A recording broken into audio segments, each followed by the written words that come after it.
ইয়েমেনে সশস্ত্র বিদ্রোহী গোষ্ঠী হুথি যারা বিরামহীন লড়ে যেতে পারে তারা কিছুদিন নীরব ছিল, হয়তো বিশ্রাম নিচ্ছিল কিংবা কৌশলগতভাবে কোনো কিছুর অপেক্ষা করছিল। এবার আবারও তারা হাত খুলেছে। ইয়েমেনের ভূখণ্ড থেকে ইসরায়েলকে লক্ষ্য করে ব্যালিস্টিক ক্ষেপণাস্ত্র ছোড়া হয়েছে। এ নিয়ে দেশটির দক্ষিণাঞ্চলে বীরশেবা, দিমোনা এবং আশপাশের শহরগুলোতে সতর্কতার সাইরেন বাজানো হয়। শনিবার টাইমস অফ ইসরায়েলের লাইভ প্রতিবেদনে এই তথ্য জানানো হয়েছে। ইসরায়েলের প্রতিরক্ষা বাহিনী আইডিএফ জানিয়েছে ক্ষেপণাস্ত্রগুলোর বেশিরভাগই তারা ভূপাতিত করেছে।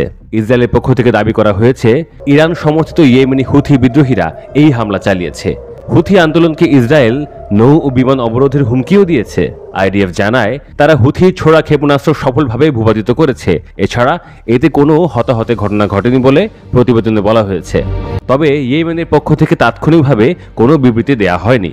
ইরান ও ইসরায়েলের মধ্যে সাম্প্রতিক যুদ্ধবিরতির ফলে সরাসরি সামরিক সংঘর্ষ কিছুটা কমে এলেও ইয়েমেন, লেবানন এবং সিরিয়ায় ইরান ঘনিষ্ঠ গোষ্ঠীগুলোর হামলা ইঙ্গিত দিচ্ছে যে ছায়াযুদ্ধ চলমান রয়েছে।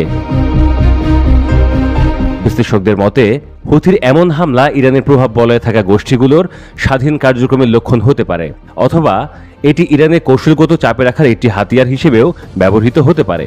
ইসরায়েলি কর্তৃপক্ষ দেশটির নাগরিকদেরকে পুনরায় সতর্ক করেছে, বিশেষ করে দক্ষিণাঞ্চলে এবং লোহিত সাগর উপকূলবর্তী এলাকায় ক্ষেপণাস্ত্র বা ড্রোন হামলার আশঙ্কা থাকায় আশ্রয়কেন্দ্রের কাছাকাছি অবস্থান করতে বলা হয়েছে।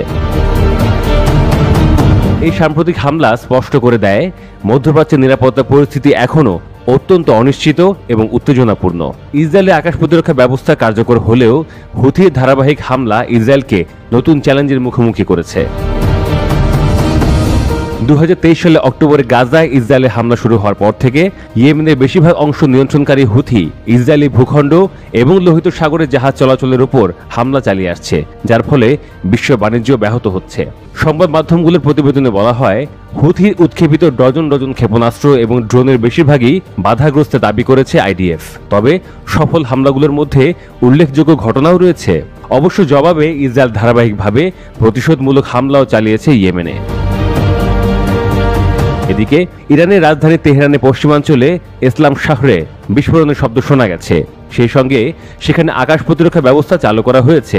প্রত্যক্ষদর্শীদের সামাজিক যোগাযোগ মাধ্যমে বরাত দিয়ে শনিবার ইরান ইন্টারন্যাশনালের লাইভ প্রতিবেদনে এই তথ্য জানানো হয়।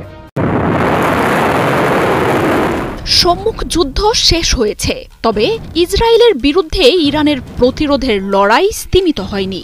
ইয়েমেনের পশ্চিমা সমর্থিত প্রশাসনের বরাত দিয়ে ইসরায়েলি গণমাধ্যমগুলো বলছে হুথিকে ব্যবহার করে মিসাইলের অবিশ্বাস্য উৎপাদন বাড়াচ্ছে ইরান। নিজেদের অস্ত্র কারখানার একটি অংশ হুথি নিয়ন্ত্রিত ইয়েমেনে স্থানান্তর করছে আইআরজিসি। আর এসবের মাধ্যমে চারদিক থেকে ইসরায়েলকে আবারও চেপে ধরার প্রস্তুতি নিচ্ছে ইরান। ইয়েমেনের পশ্চিমা সমর্থিত প্রশাসনের তথ্যমন্ত্রী বলছেন নিজেদের মিসাইল উৎপাদন বাড়াতে দেশটির হুথি নিয়ন্ত্রিত অঞ্চলকে বেছে নিয়েছে ইরান।